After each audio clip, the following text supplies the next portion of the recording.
without any doubt. Of course we would.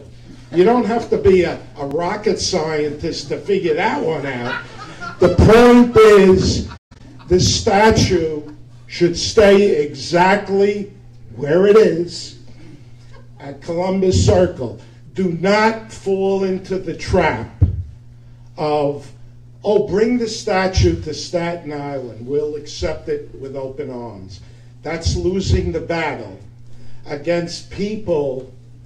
There's an element in our city and country that does not like America, the America that we grew up with.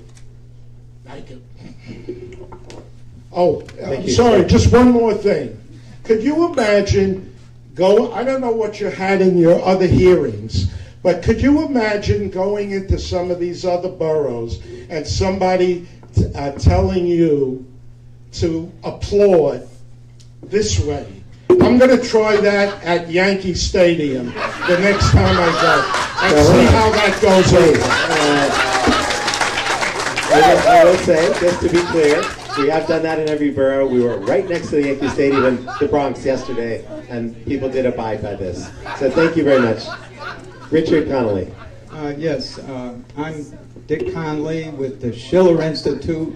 I'm from Chicago, and I thank you for the opportunity of you citizens of New York of giving me the opportunity to say why this is germane to every human being to keep the statue of Columbus. Because the issue is, what was Columbus trying to do? He was out to reach out to China. He thought he was sailing to China. In fact, the reason why, they call Native Americans Indians is because, according to his astrolabe, he thought he reached India instead. But the issue is the issue of exploration, which Columbus was the vessel of, to bring the scholarly Renaissance, the fruits of reviving the Socratic ideas of how to think, how not to be a slave, how not to be divided and conquered by an empire. We should think about that today. We have an opportunity, to be friends with China and Russia today. And if we don't, then we're doomed. So let that sink in. Now, China, look, this attack on Christopher Columbus is actually done by the old guard, the mind benders who use, like Bertrand Russell said, if we can teach the children that snow is black, we have it. So they do all the scholarly research, they get a rap sheet on Columbus and say, this is Columbus. That's not Columbus.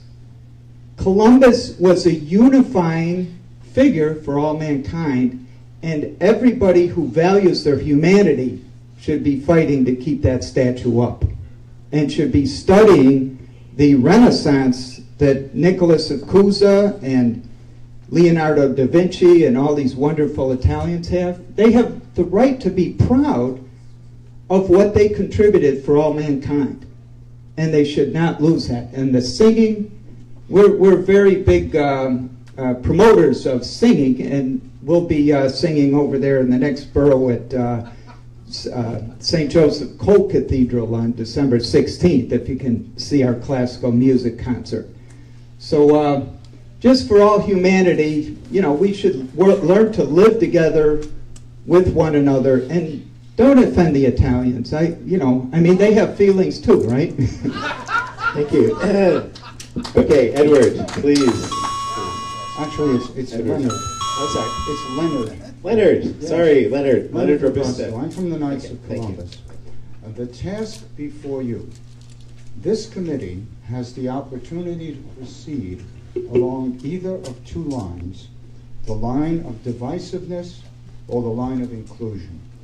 The choice facing this committee is whether to take a myopic view of history and thereby create anger and ill will among the people of this city, or take a broad view of history and thereby create harmony and inclusiveness in the minds and hearts of this people in this great city, making this great city even greater.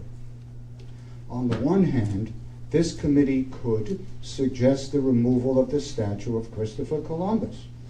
On the other hand, they could suggest the erection of a statue to honor Native Americans right here on Staten Island, where such a statue was approved by the federal government 100 years ago. I believe it was during the administration of Grover Cleveland.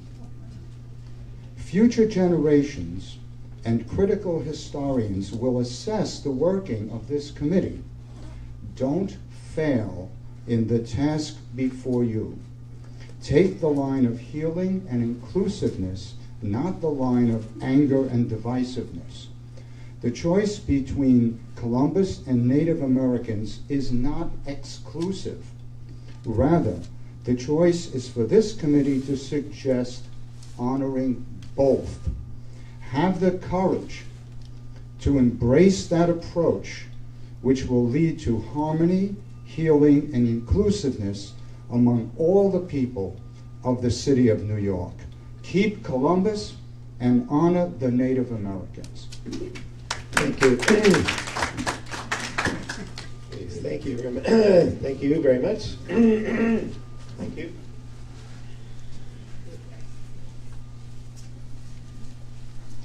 Oh, I've been told, just from a fire safety point of view, we're asking everybody to sit in the available chairs. Standing in the path of the door is a fire hazard, so if people can move away from the door, please. Okay, Suzanne Kleb, Gerald, please, sorry. Gary Acerna and Acerna? Sorry, I apologize. Gerald Anguria. Sorry. You should, yeah. We should have John Gavelli help me with the pronunciations. I'm so sorry. Okay. Would you like to start, Suzanne? Thank you. Yes. My name is Suzanne Klebe. I also am with the International Schiller Institute.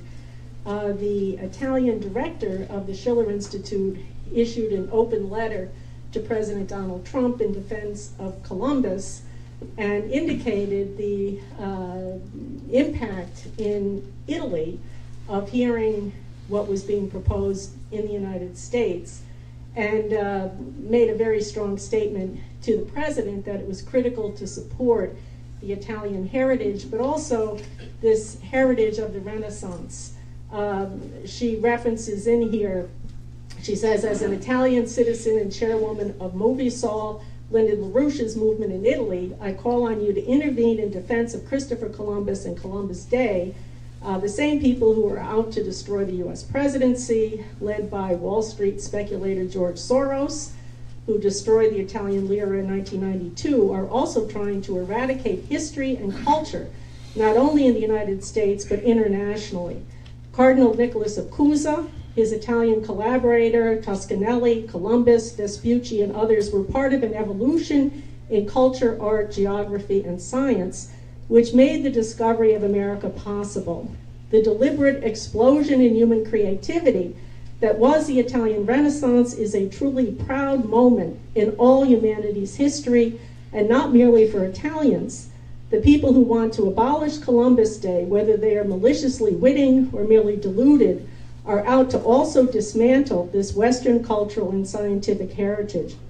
And then she continues from there. I think there's two things to add. She points out in this that there's a dark age element which we're now witnessing internationally. Just last week, there was a horrible bombing of a Sufi mosque in Egypt. It was pointed out, and there was actually a trial by the International Criminal Court, of the destruction of the Sufi mosques, from ancient Timbuktu, where over 4,000 documents were destroyed as part of this kind of cultural warfare. We saw the execution of a 82-year-old archaeologist in Palmyra by ISIS because he refused to turn over the place of the ancient, some of the ancient material from the Roman city of Palmyra. This policy of destroying cultures around the world, whether it's in Iraq or Syria or Timbuktu in Africa and Mali, or also this attempt here, is something that we have to confront, because the actual question is, what does make us human? And this idea of the inventive, creative spirit, which is what, after all, was being honored with the creation of the statue of Columbus, is something that's critical to teach. And I will have 2 seconds to say that I think that this may give us the opportunity in education in the United States to take the achievements of the explorers of Renaissance period and so forth and begin to actually teach children what it takes to make maps, to operate by astronomy, and to be involved in these kinds of great achievements. Okay, Thank you very much. By the way, so I apologize about my very poor reading skills, but is Gerald, and then the last name, Aongueira, is Gerald here? Oh, Corinda Mongera.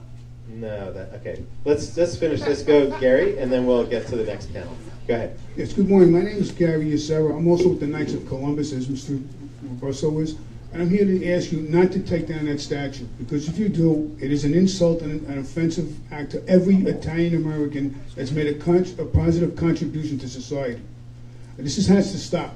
Mr. Columbus made some mistakes. Every leader with a statue has made mistakes. What's next? Mount Rushmore? We're going to take down the Verrazano Bridge? I feel this is, they're saying Columbus did this. He made a mistake. It shouldn't outweigh his accomplishments. And again, I say, if you do this, you offend every Italian American, myself included, that's done something positive to society. Thank you. Thank you, sir. Okay, again, please. Okay, thank you. Michael Giotti, Joseph Granello, and Henry Decker are up next. We will get to everybody, we promise. We're not going anywhere.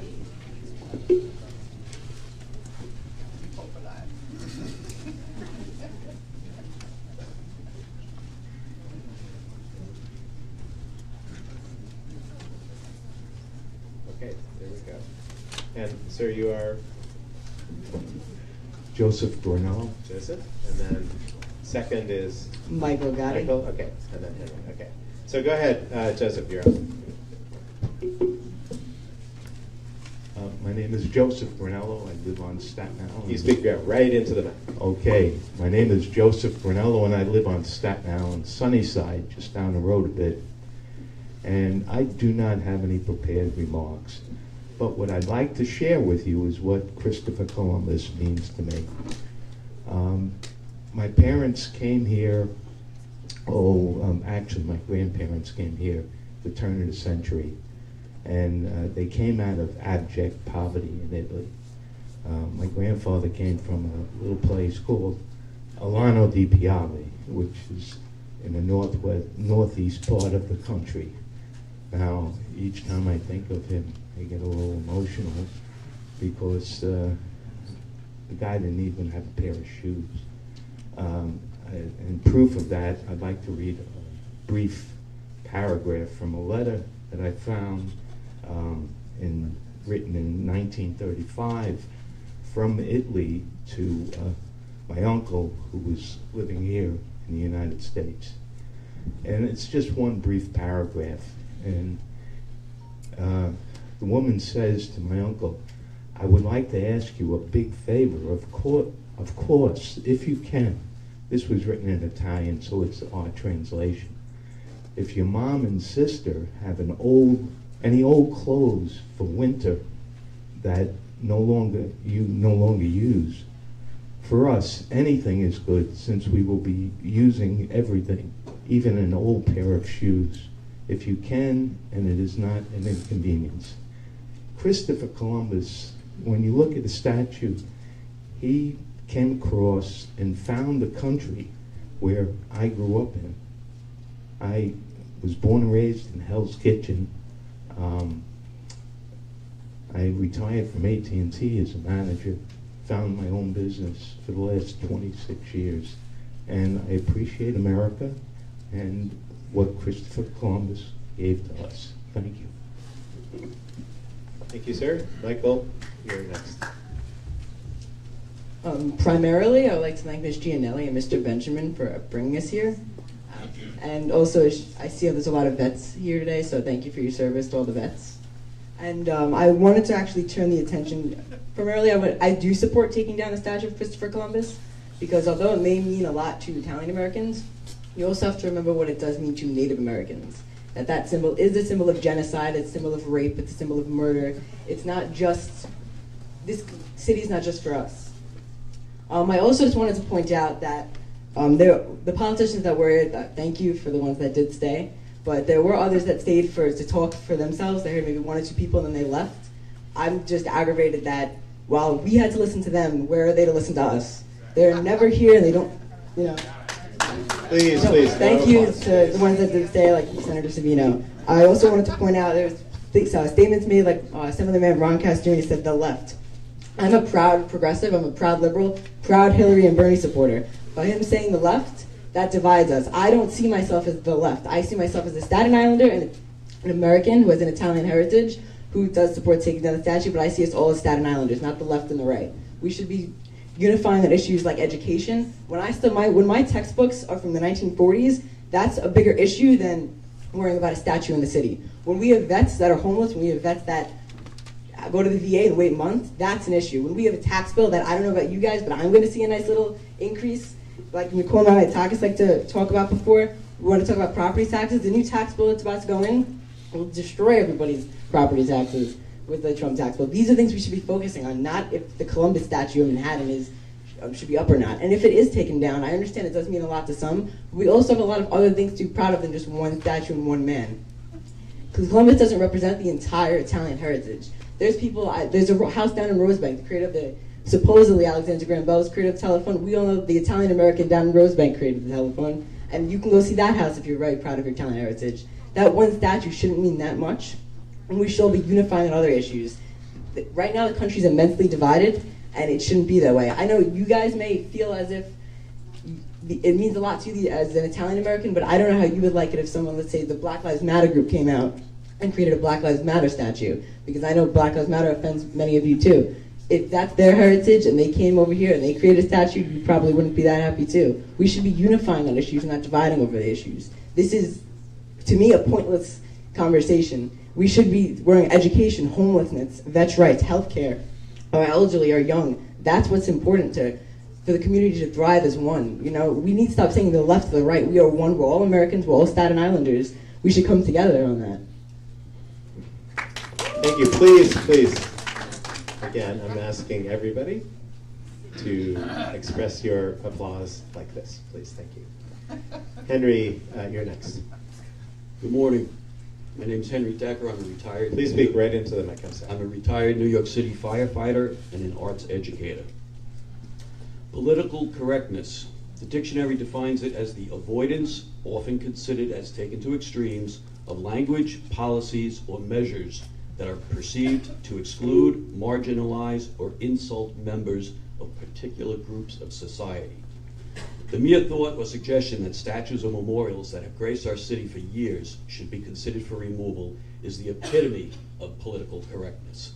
New York City has always been super liberal in its beliefs, but we're going too far in an attempt to right the wrongs of our forefathers.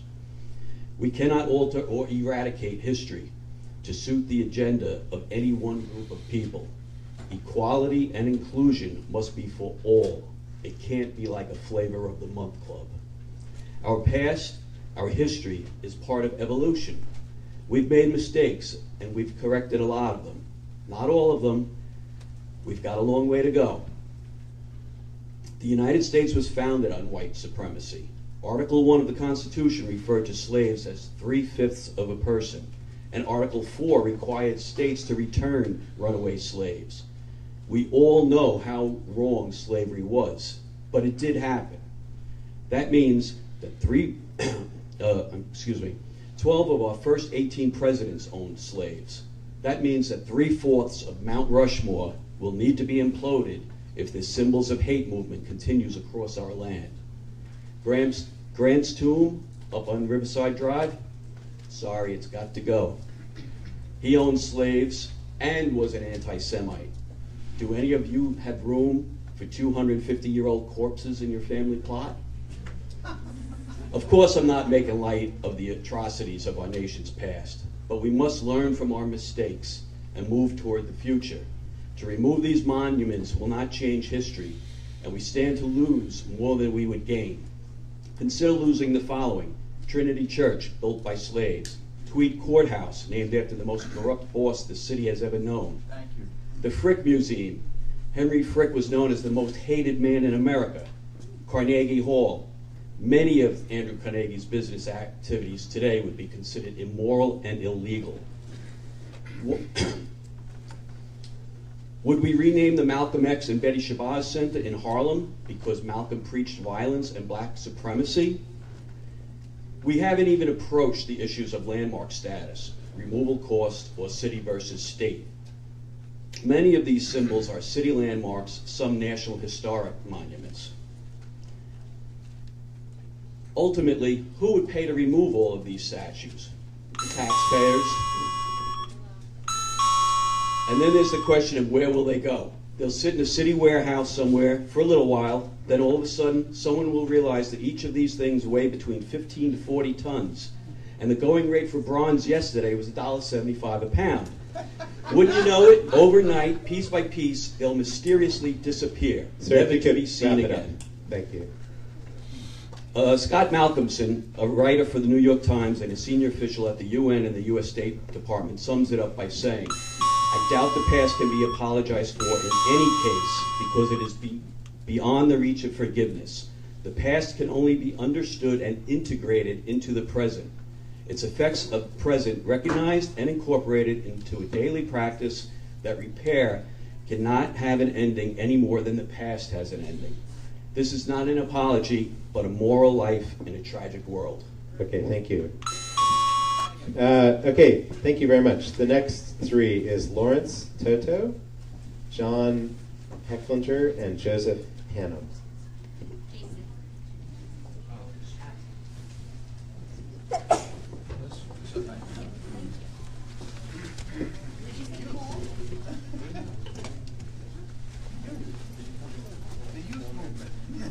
What's that?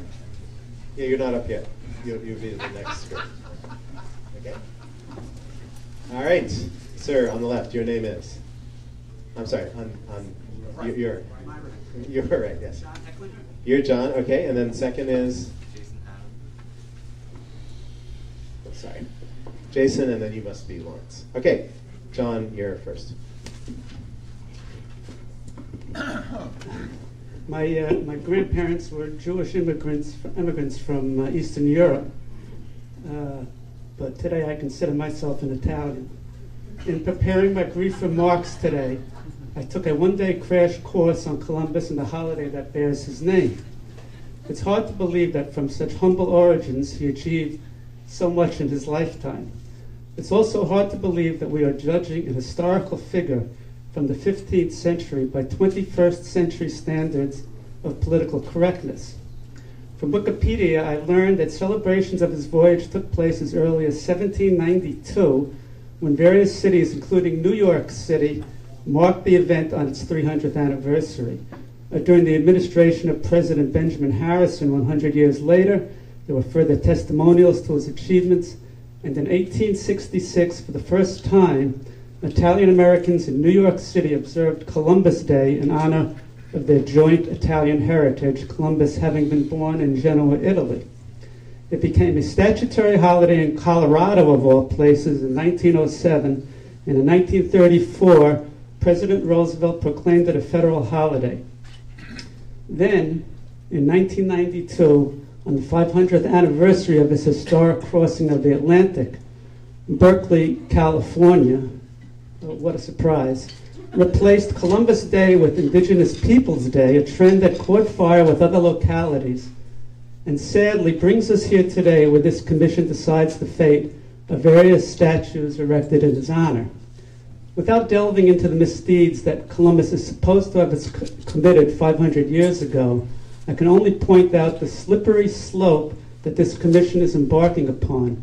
Once you succumb to revisionist history and impose your own subjective interpretation of historical events, where do you stop? Shall we burn all books that present his achievements in a positive light?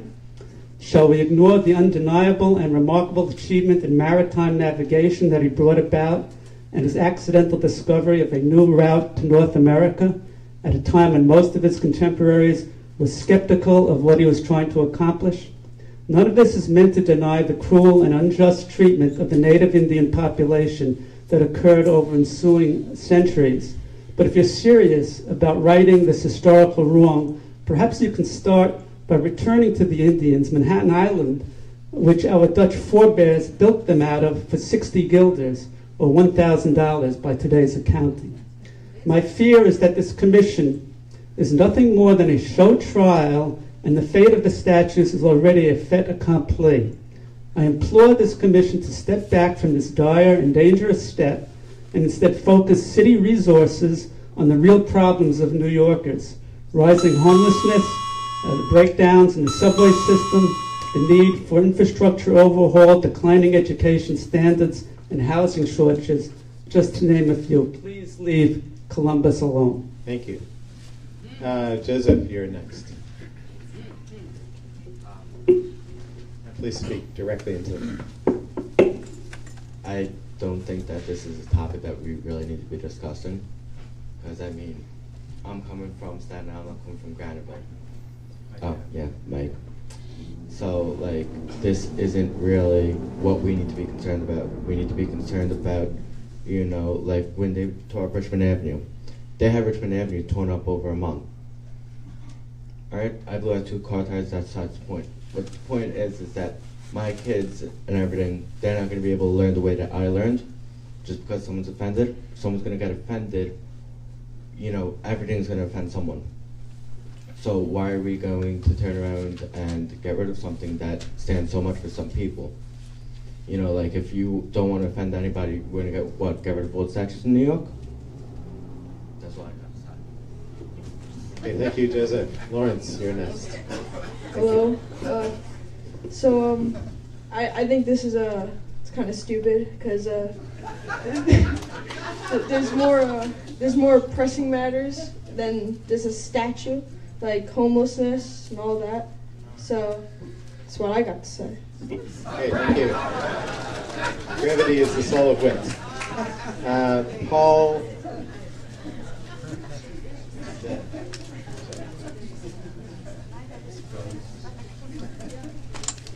Is it Matrannano, I think? And then Heaven Jenkins and Debbie Ann Page are up next.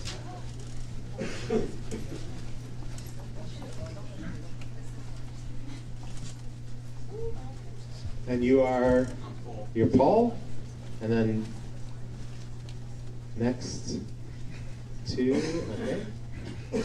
And you are Heaven, and you are then Debbie Ann. Okay, let's start with Paul and go down this way. Thank you very much. I'm Paul, and I feel that we should keep the statues because does a statue physically hurt you? It offends people, but I feel like it's standing there. It's right in front of you. It's not hurting you, but there's things that offend people, like comments, like videos, and you can't get rid of those. Some people could, some people can't, but the thing is, all lives matter. Every single one, not one race matters. We have to keep everyone together, and we have to figure out a way. Maybe it's not the statues, maybe it's some other way, but I feel like we should keep it up because in school, I don't like to look at textbooks. I know people don't like to read, and when I see a statue and I look at it, I'm interested in it. I'm actually seeing it, and I know kids don't cut school and kids don't want to learn, but and a statue intrigues people. It intrigues people to look at it, and it's something there to represent. It may hurt people, but if we have to figure out a way to keep everybody together. That's how I feel. Okay, thank you. Heaven Jenkins is next. Please speak right into the mic. Thank you. I strongly disagree with taking down the statue. It is, I feel, it is a large part of our history. It represents so many things. Yes, in that time, things were harsh. And dealing with it, well, viewing it now to our standards, I feel is unfair. Taking down this statue would basically be taking away some history. And as a student myself, I feel that's unfair. When I was in first grade, first learning about Christopher Columbus, I was amazed by him. I don't know why, but I was. I was proud to be where I was, who I was. And by taking the statue down, I feel like you're tearing this away, not only from other kids who can learn from them, but for our future.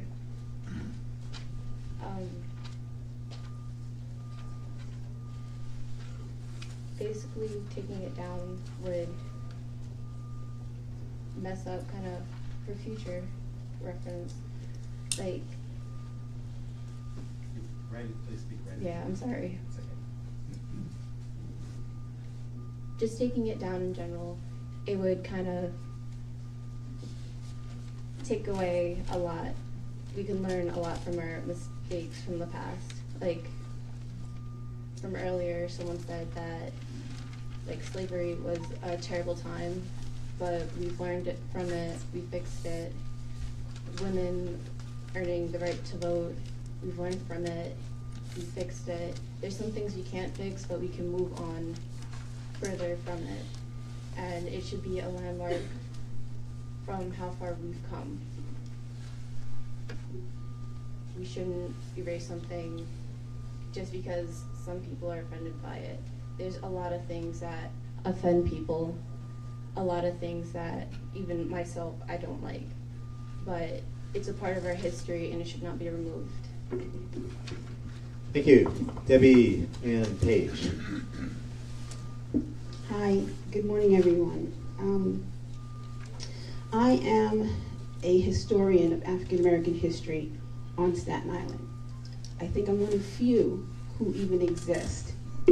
I embrace the immigrant experience. I migrated or emigrated to Staten Island when I was 5 from Jamaica.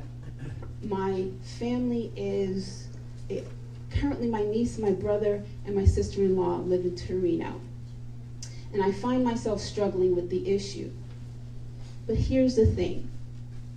My hope is to look at this through a broader lens. There are many of us here who call ourselves Staten Islanders, but they don't look like me.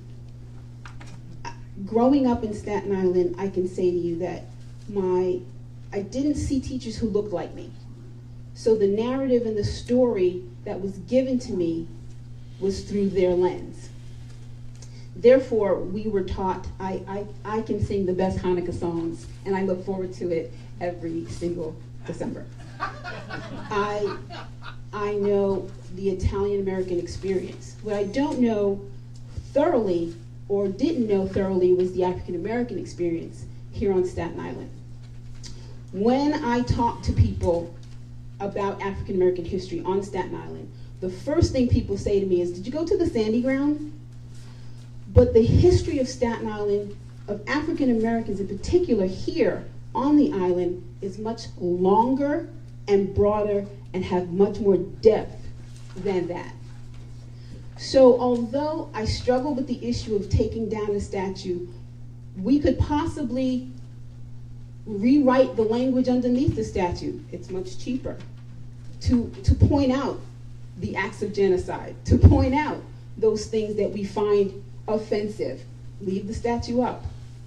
But what I do want to see because the history of African Americans on Staten Island has been effectively erased since forever.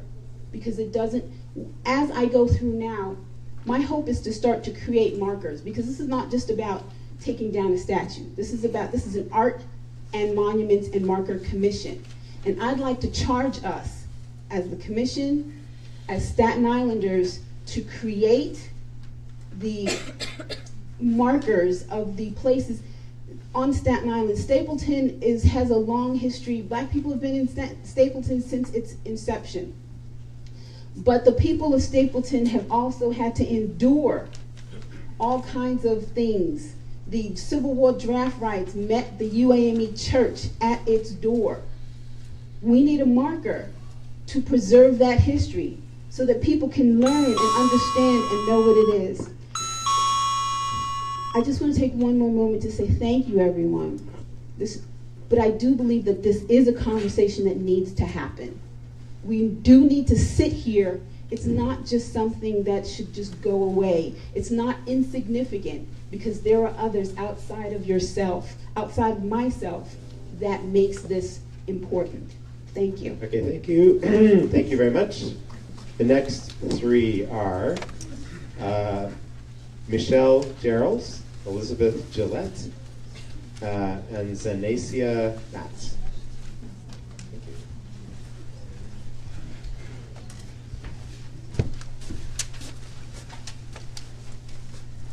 Just for full disclosure, I think our current estimate is that we're going to be here until about 2:30. Okay? I am. Whether you are or not is another question. I certainly will be here. And so we're going to take a break, 12:15 or so, to stretch our legs, use the restroom, etc. Okay, you are? Zanasia. And you are? And then you are Elizabeth? Okay. Zanasia, you are first. Hi, I'm Zanasia Bass from McKee. Please speak right into the... Okay, sorry. I disagree with taking down the statue, personally, because all my years in school, I learned about each statue.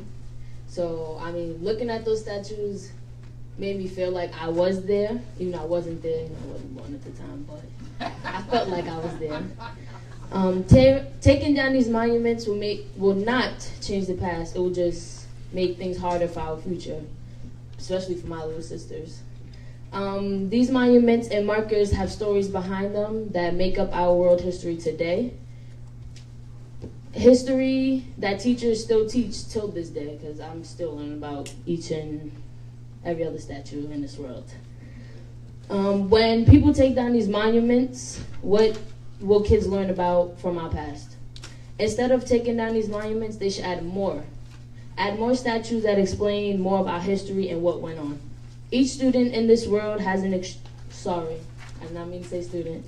Each statue in this world has an extraordinary story behind it, and those stories explain our history, such as our Statue of Liberty. That's all I have to say. Thank you. Michelle, you're next. I'm sorry? Miracle. I'm sorry. Miracle? Okay. Excuse My me name for is that. Miracle. I go to McKee. I disagree with the fact of taking down a statue. I think we should add more statues. Why would you want to erase history? Instead of taking down the statue, add more, such as Rosa Parks. As you said earlier, as you showed us, Harriet Tubman, we have a Harriet Tubman statue. Why not add Rosa Parks? She was an activist in civil rights movements. The U.S. Congress called her the First Lady of Civil Rights and the Mother of Freedom Movement. Why don't you add her? Instead of putting down other statues, even though everybody has their own opinion, everybody's diverse in their own way, everybody thinks different things, and to say today, everybody's here to say they don't want that statue down because it means something to us as people. So instead of taking it down, add more. There's other people that deserve to be admired as well. There's history that hasn't been spoken yet, that should be spoken.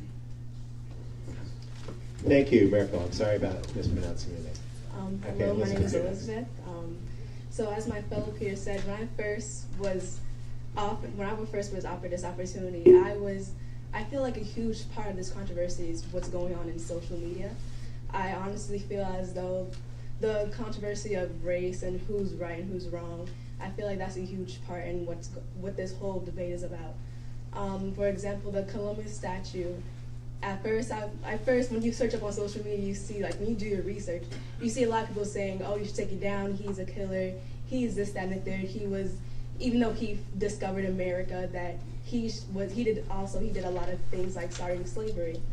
But although he did do these things, although he was an impact of slavery, I feel as though that he was still a huge part of our history. That he was still a man." Basically. He was a guy that made mistakes. He was human. So, and we're looking at it as, oh, he was a guy. We're looking at it at a different view. Back then, he came from troubled times and all that sort of stuff. He came from a hard background. So, and at that time, slavery was accepted. So, us to look at it now as African American, well, as myself being African American, I feel as though, yes, he did start these things, but he was still a huge part. He still had a huge impact on America. So I feel as though that he should still stay. We shouldn't take it down because of his mistakes that he made. And also, besides taking it down, I feel like we should build more, as my fellow peer said. We should build people that still had a huge impact, such as Rosa Parks. Okay, thank you, all three. Next is Glenn Catave, Frank Morano, and Joseph Gagliardo.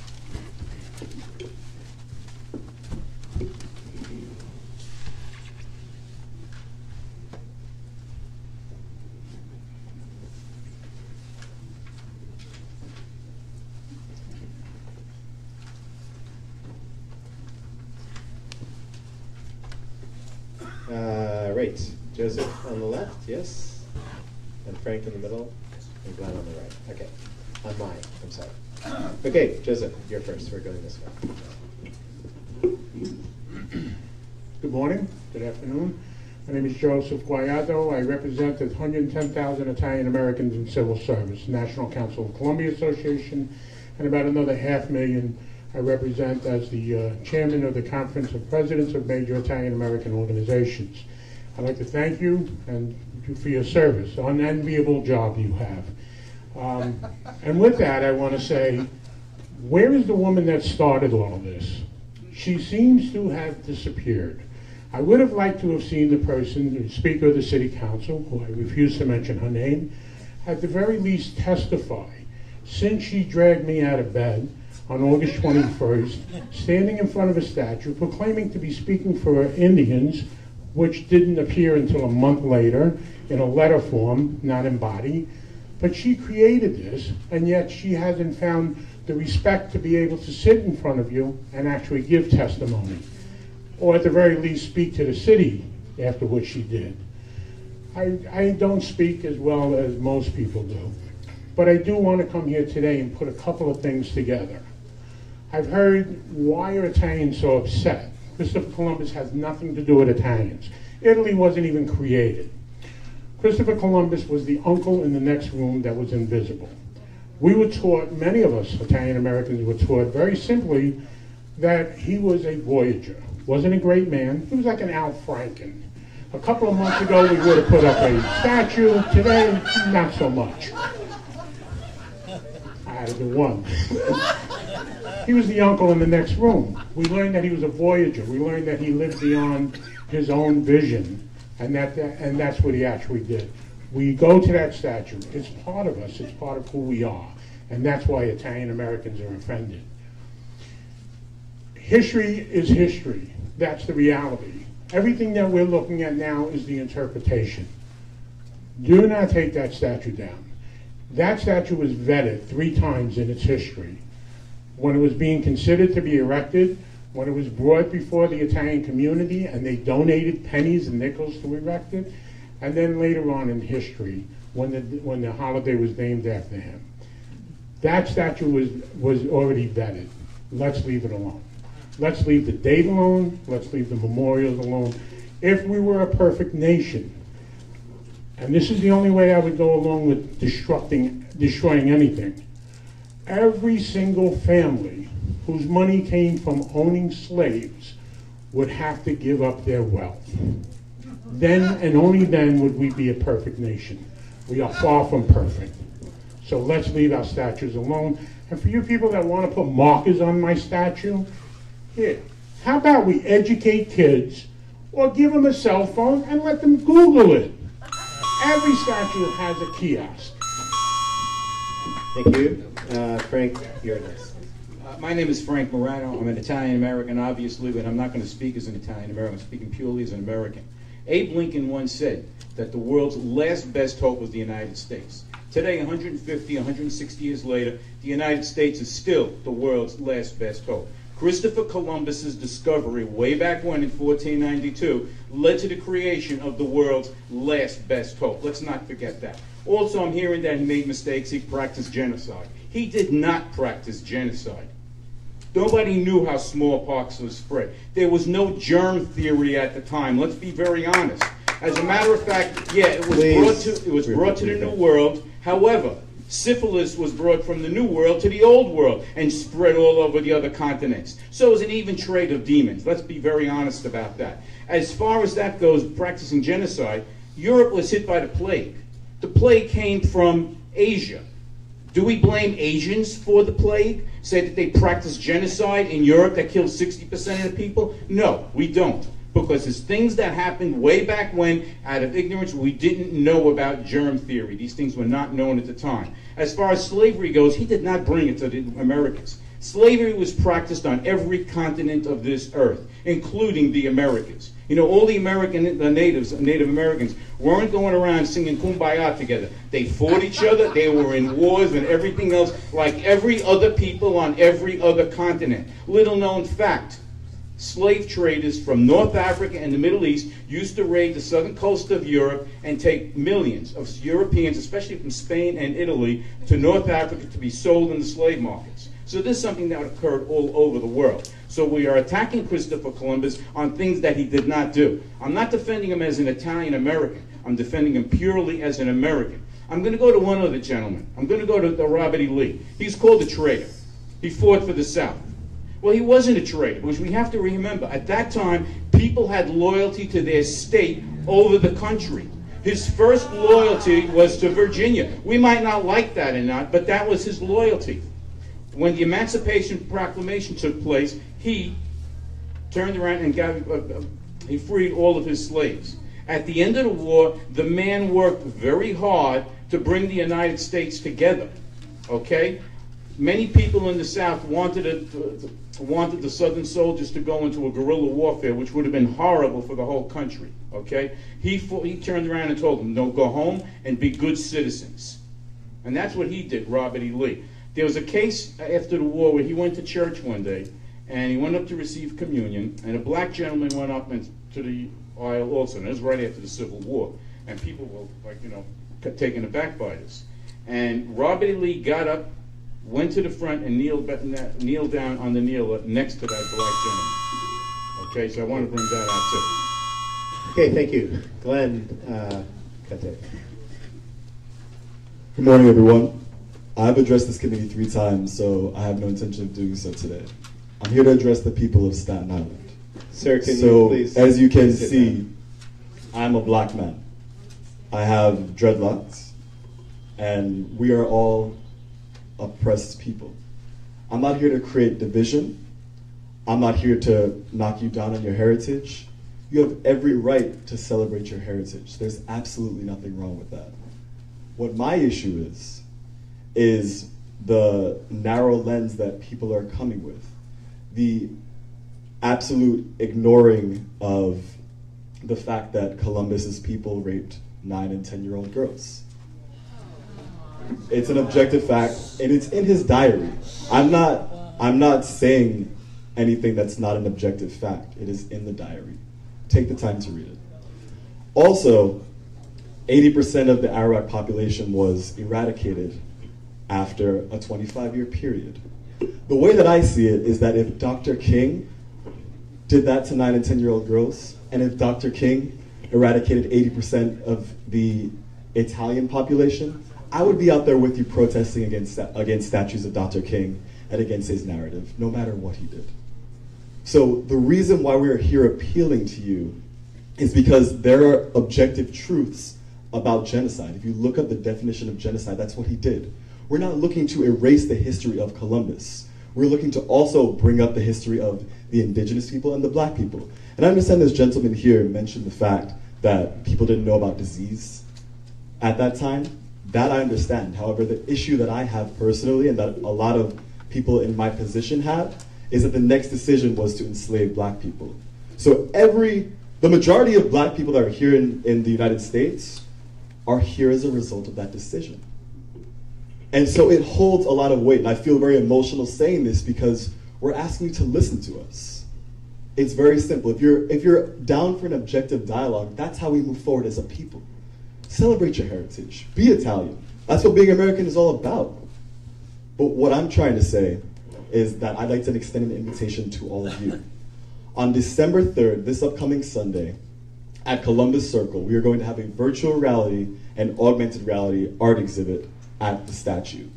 I invite you all to come and see the art that we are showing. It is all backed up by professors. It's academically verifiable. It is based on the truth. If you have issues with it, we can have a conversation about it. But we're just simply asking you to listen and embrace the truth from our struggle. Because like I said, we are all oppressed people, and we would be there with you if it was the other way around. We're not coming at you for being Italian. We're coming at you for one specific figure. You have great contributions in terms of Italian Americans and in terms of Italians in general. There's anyone else. But even look at the position of Mayor de Blasio. I know a lot of you don't like him, but at the end of the day, his wife and his kids are black. Columbus would have enslaved his wife and kids. Can you see the position that he's in? Can you see the position that we're in terms of the false narratives that are perpetuated that talk about how he discovered a land that was inhabited by people? False narratives are a cancer, and it contributes to societal issues that we have today. So I ask you to come out on December 3rd at 1 p.m. and come see us. Okay, thank you. Okay, so precedent has been set. If you want to give your testimony standing up, we will allow that going forward. Dominic, it's Scafani. Okay.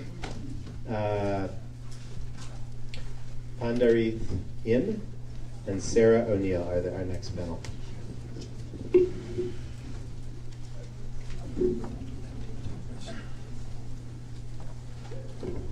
And you are Dominic? I'm guessing you're Pandarith and Sarah. Okay, Dominic, you are first. Go ahead. Hi, my name is Dominic Scafani, and I'm from McKee High School. I'm going to come with you with a logical point of view. I'm an American AP student. For those of you that don't know what AP is, it's pretty much, it stands for Advanced Placement, and it's a college level class. So I disagree with taking down the Columbus statue because of the fact that we should all remember that this is a time period of the 15th century when he discovered America, 1492, if I believe. Their ethics were totally different. It was all based on religion, and they were heavy Christians and such. No, Catholics, sorry. So they saw the Native Americans as different and such, which during this time was a big thing. Most of the Native Americans died from just disease from the Columbus Exchange and stuff because their bodies were not immune to the Black Death or smallpox and such. So without taking down the Columbus statue would mean like taking down the history of it, that if Columbus had never discovered America, we would be a Native American population by now, which a lot of our culture would be majorly different. That's all. Thank you. Pedro. Hello everyone, my name is Panyarthan. I'm from the College of Staten Island High School for International Studies. And first off, I would like to thank the Right Honorable Senator for staying and sort of hearing the issues that we all have to say.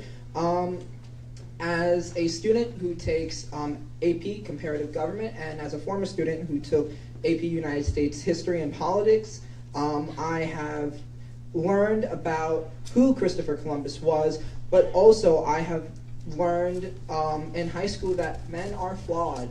We are all flawed. It is not some sort of thing that, you know, we need to glorify. We're all flawed. And yes, Christopher Columbus was a flawed man, but we also have to remember that Christopher Columbus was a man who opened up a jar of possibilities to the continent of America. And not only that, I just want to reference 3 other statues from 3 different parts of the world that are still erected and that people still learn their history from and still embrace.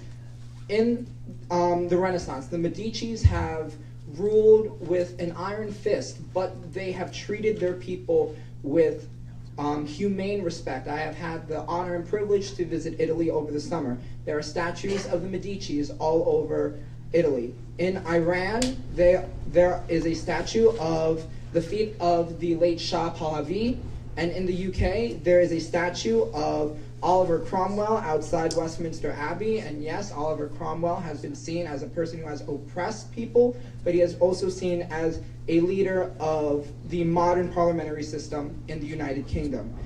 Christopher Columbus is seen as someone who has oppressed people, but to many other people, he has seen as someone who has opened up the door for possibilities for them. He is someone that during the age of exploration has gone through the unknown. And even though that he had the intention to sail over to India, he made one of the best mistakes that most people can say that they are proud of. We can't erase our history. We cannot alter our history. I actually find history pretty interesting. So we can't do that, but we may offer the history and context of statues, of monuments. So this will allow the future generations not to glorify the entire past, but to understand the entire context of it. So thank you very much. Thank you. Sarah O'Neill. Hi, I'm also like somebody else just before. I've been to, I went to the meeting in the Bronx yesterday and the meeting in Brooklyn last week. I would have gone to the Manhattan one, but it was on a pretty tough day for people who have to cook for their families on Thanksgiving. It was the day before. But I've been thankful to listen to all the different opinions on this subject, and I thank you for your time, taking time to listen. And I felt like I've learned a lot from people in the last week, and I hope that other people are really listening to what people have to say. I wanted to quote somebody from the New York Times Magazine a few weeks ago, Bree Newsom, who climbed the flagpole at the risk of her own life to bring down the Confederate flags just over 2 years ago. This is not very long ago that people were thinking those flags should stay up. Really recently, she said recently, when people asked her if she had hope, she said, "I have hope. When I look at the past of this country, there was a time when the idea of an America without chattel slavery seemed impossible. The only reason that we're not in that condition now is because of the belief of the work of the abolitionists and people who were alive then. With that kind of assessment, I'm able to have hope. It's possible that things can get better if we do what is necessary to ensure that, but it's not just something that happens with a natural progression of time. Without taking action and being proactive, things will actually get worse than they are now." A friend of mine who was just going upstate to a Thanksgiving told me that she saw a lot of Confederate flags hanging in New York State, upstate, and this I find mind-boggling now, and I would like to ask people here if they would take the time to Google Mitch Landrieu, the mayor of New Orleans, and read his speech about why he took the statues down in New Orleans, because I think it's a very moving and strong speech and a good explanation of why these things should be considered. And I'm not sure what should happen with Columbus. I think that at the very least it would be great to put plaques up so that it can be a full education. He's up there way above, looking down on people, and I think there are no longer any, Native Americans to argue for, if this city was full of Native Americans, I think we'd have it would be an obvious, answer that what we would need to do, but it's not, because a lot of them were taken away, either pushed out or, their lives were taken. So I guess that's. didn't think I'd ever find myself quoting George W. Bush, but there is one thing in Mitch Landriau's speech. He quoted him and said, when he was at the dedication ceremony for the National Museum of African American History and Culture, he said, "A great nation does not hide its history; it faces its flaws and corrects them." And there. Okay, thank you. We'll do a couple more panels, and then we're going to take a quick break. John Ruggiero, Corinne Longuera, and Edward Di Medina. Yeah.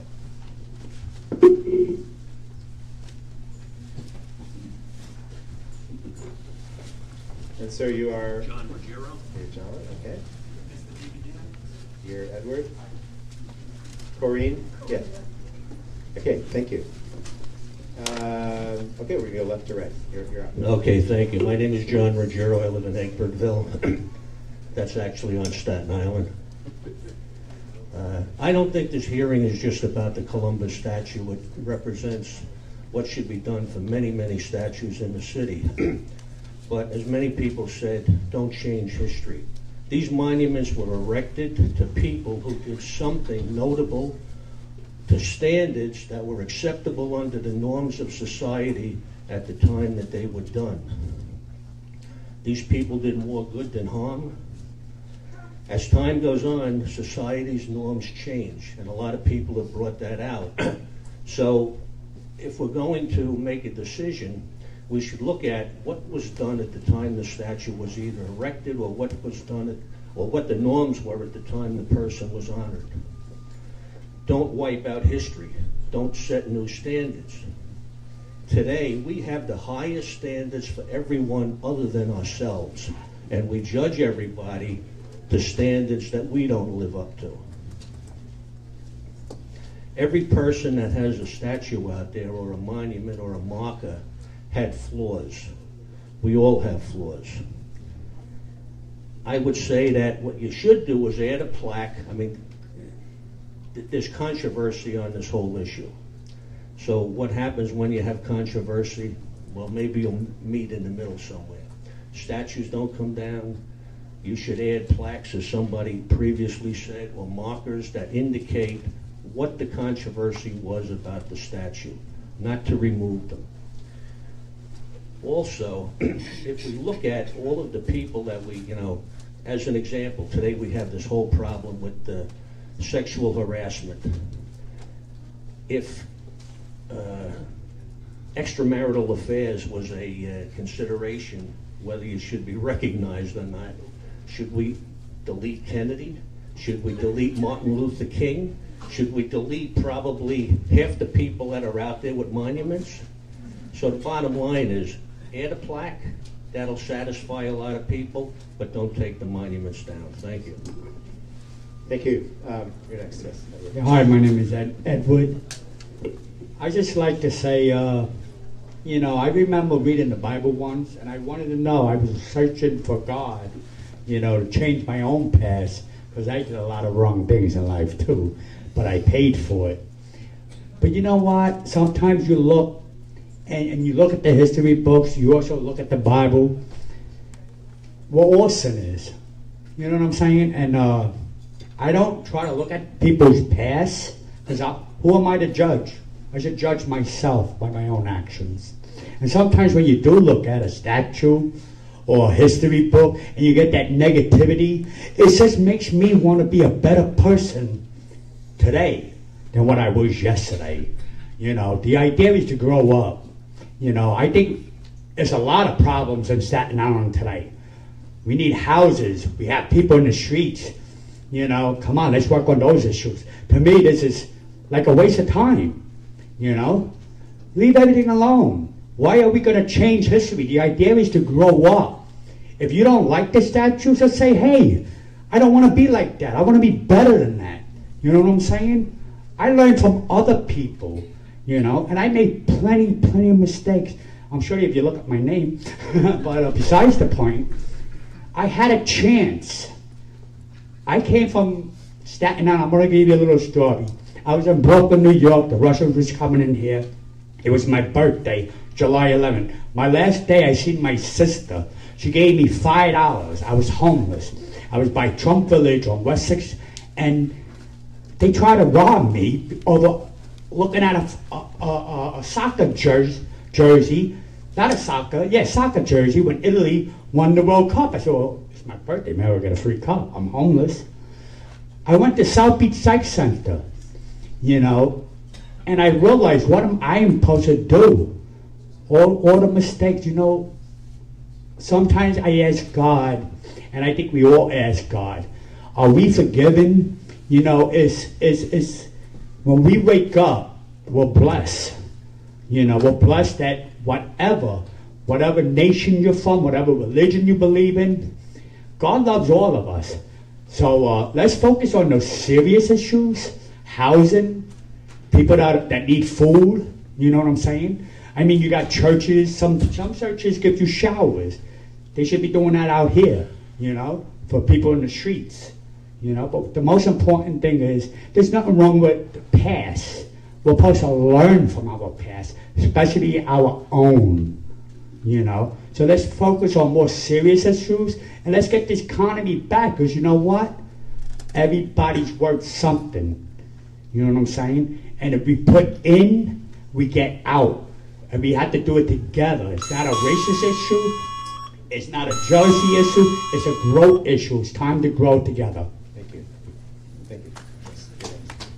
Hi, my name is Corinne Delongera. And I have to say that initially I came here today because I'm angry. I'm angry to see that those who are offended by our history are making attempts to totally change their course and to influence today's youth into not knowing our true history. My father was a World War II veteran. Yes, I'm a baby boomer, and maybe I was brought up with above average patriotic feelings.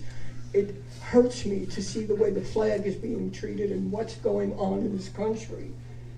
We all came from darkness. That's the part that so many post-millennial Americans don't get. They're searching for a Garden of Eden they imagine was here before America came into being. Well, let me clue you in. There are no gardens in the wilderness. There are only thorns, blood-sucking mosquitoes and swarming biting flies. And those things become worse on a dark, moonless night.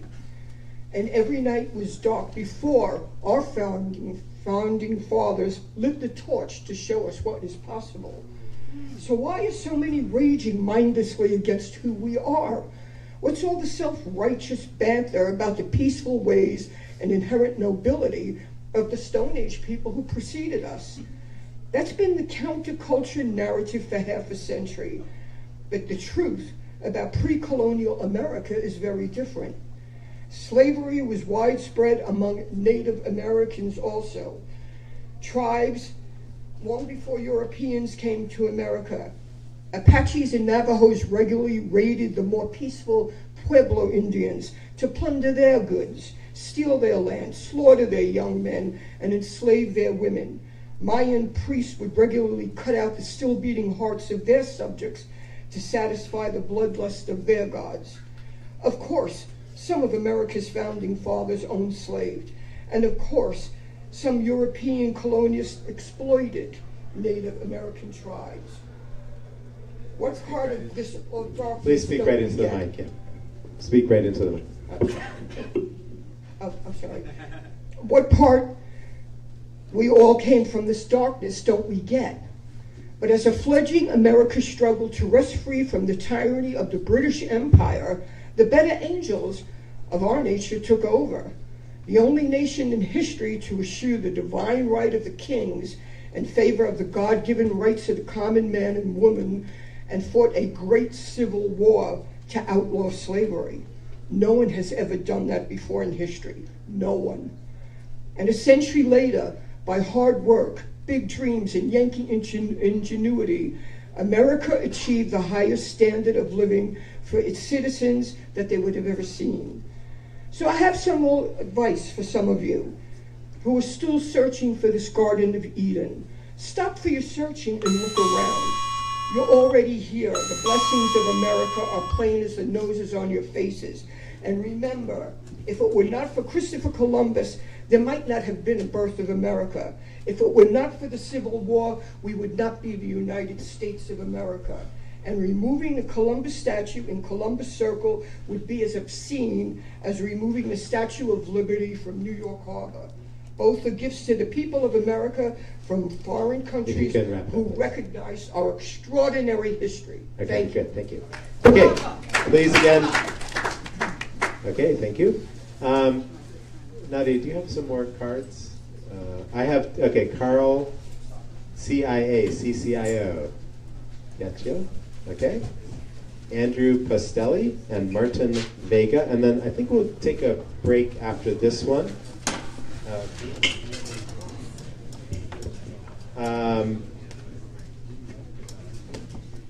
Okay. Sir, on the left you are? You're Carl, okay. And you are? I am Martin Vega, sir. Martin, and you are Andrew. Okay. Carl, you're up first. Thank you. Go ahead. Thank you. It's been a long morning, and many things have been said this morning that I agree with. And I'm glad that we have this opportunity to speak. I am presently the president of the Father Vincent and Carpadano Lodge, the Order Sons and Daughters of Italy in America. But I come here today as a proud American citizen. I don't believe anyone would deny that Christopher Columbus is a famous historical figure. Or for that matter, the notoriety of Robert E. Lee, Commander and General-in-Chief of the Confederate Forces. Therefore, if their respective history is going to be scrutinized and updated, as is presently being done, I suggest to all those involved in the research that the scrutiny should be applied with utmost objectivity to establish nothing other than related facts. Facts that are not injected with self-interest or political motivation. Once the facts are independently established as accurate and true, their respective history should be updated accordingly, without any discretion toward omitting any facts that would be regarded as derogatory or embarrassing. For example, it is a fact that Christopher Columbus ventured into the unknown to reach the shores of Asia by sailing west. We also know that his monumental discovery inadvertently and unfortunately brought diseases that were communicated to the indigenous people who resided in the newly discovered lands. As it relates to Robert E. Lee, it is well known he was a valiant, heroic, historical figure who fought bravely to ensure the independence of the Confederacy, along with the right to preserve and perpetuate slavery, that is, the right to own human beings as chattel. Those are unadulterated, unmitigated facts, among many other facts that are attributed to Christopher Columbus and Robert E. Lee. So let us all declare the right to keep the statues where they are, and focus on seeking all the facts and disclosing the truth, and nothing but the truth, for all to review and inscribe in their respective conscience. Ultimately, we owe it to our future generations to have historical facts declared openly, warts and all, to enable everyone to make well-informed decisions when choosing right from wrong. Thank you. Thank you. Martin. And I yield my time to anyone who wants to speak longer than I do. All right. He doesn't necessarily have to. Thank you very much. Okay, Martin, you're next. Good afternoon, everyone. My name is Martin Vega. I'm currently serving the United States Air Force. Allow me to thank everyone here. I would like to especially extend a thank you to the young community that are taking the time to show up here and to say a voice, which is great.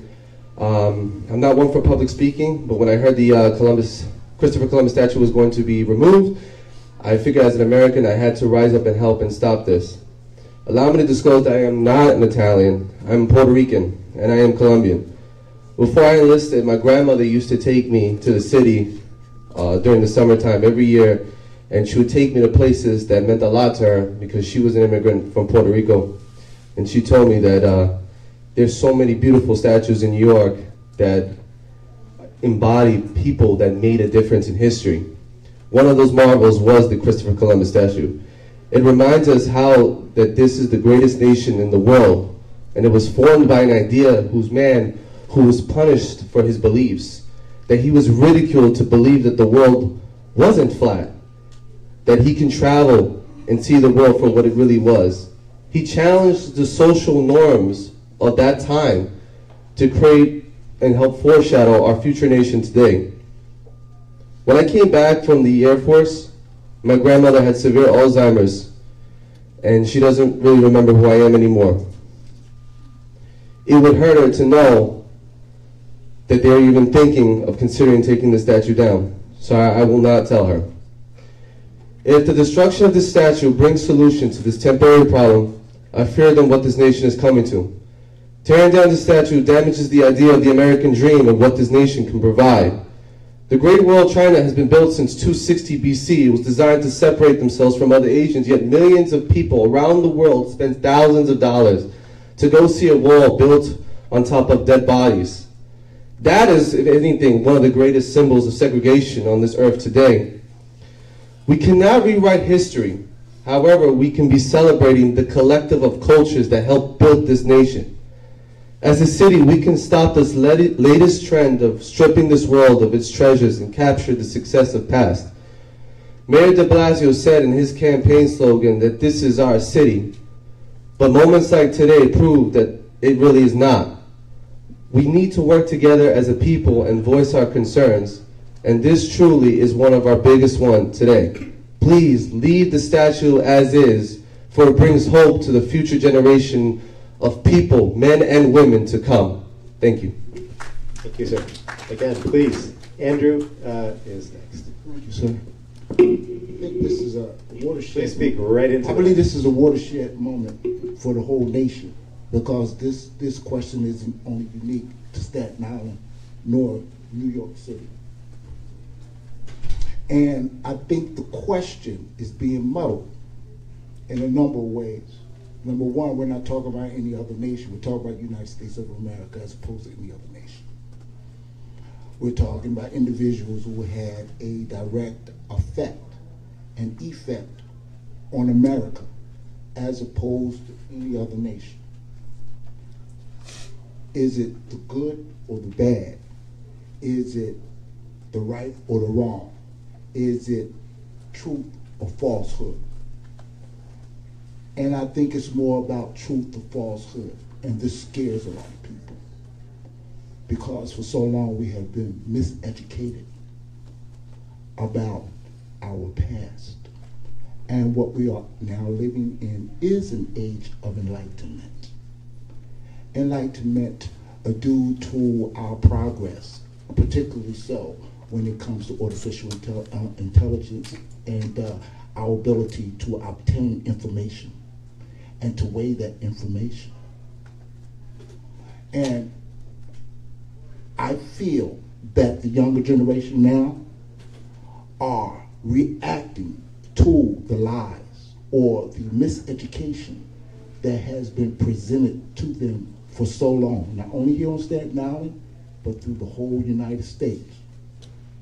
And I think that the status quo is a little nervous because they don't know how to apologize for the miseducation that they have been perpetuating for so long. Will the removal of statues and monuments satisfy? No, not necessarily. And I agree with a lot of other gentlemen and women that came up here, and I think the statue should stay. But beside those statues need to be a correct view of history as it was, not as our history books wanted them to be, which means now we're going into the educational system itself. This is a problem. It's a big problem. But I think it's one that we can handle, but we have to be truthful about it. It's not about the right, it's not about the wrong, it's not about the good, it's not about the bad. It's about truth and falsehood, and that's what the young are reacting to. Okay, thank you very much. Okay, we're going to take a quick break. We will, I think there are restrooms up on the third floor, yes? We have a bunch more people ready to testify, and we're going to be here listening to everybody until we're finished. Thank you very much.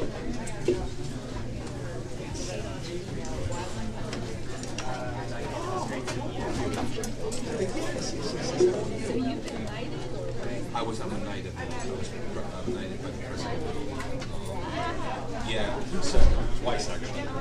So it was a big up point for all of us. How are you doing? Yeah.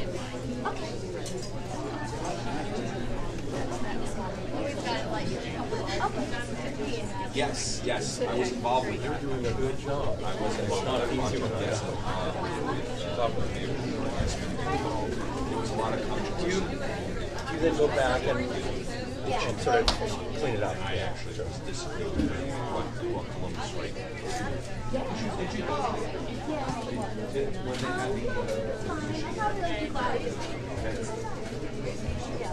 they had the installation. I have a butter here. It was amazing, amazing. I didn't know where you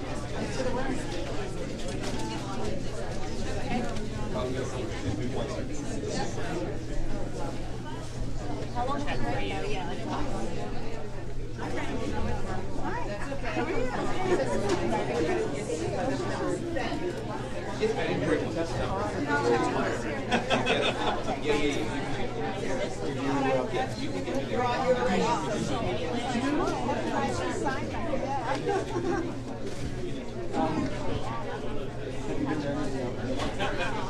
I'm not cutting out.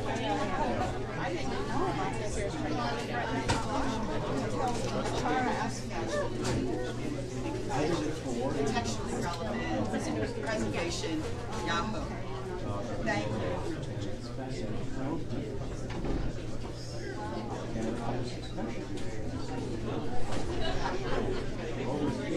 I know.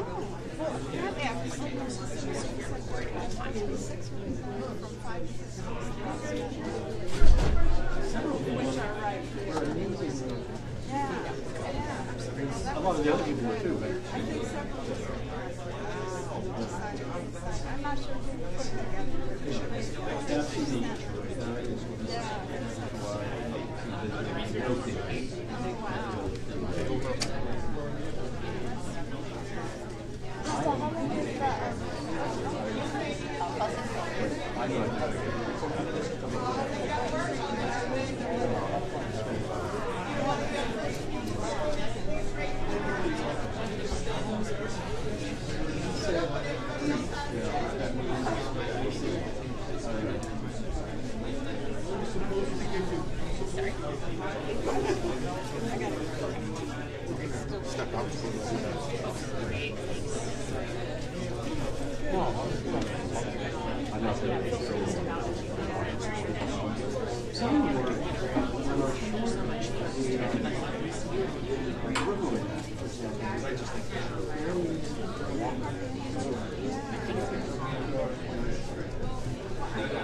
well, that is the other.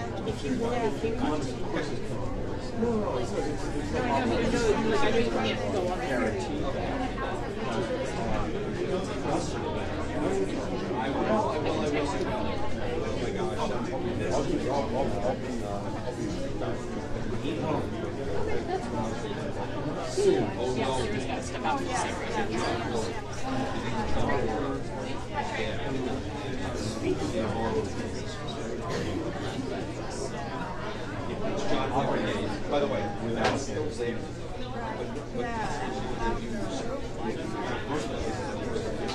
Never not.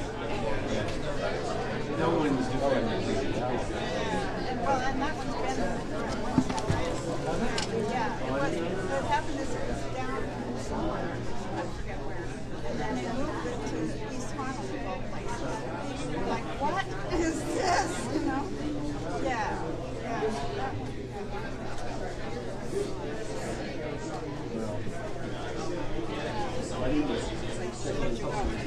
Yeah, you too.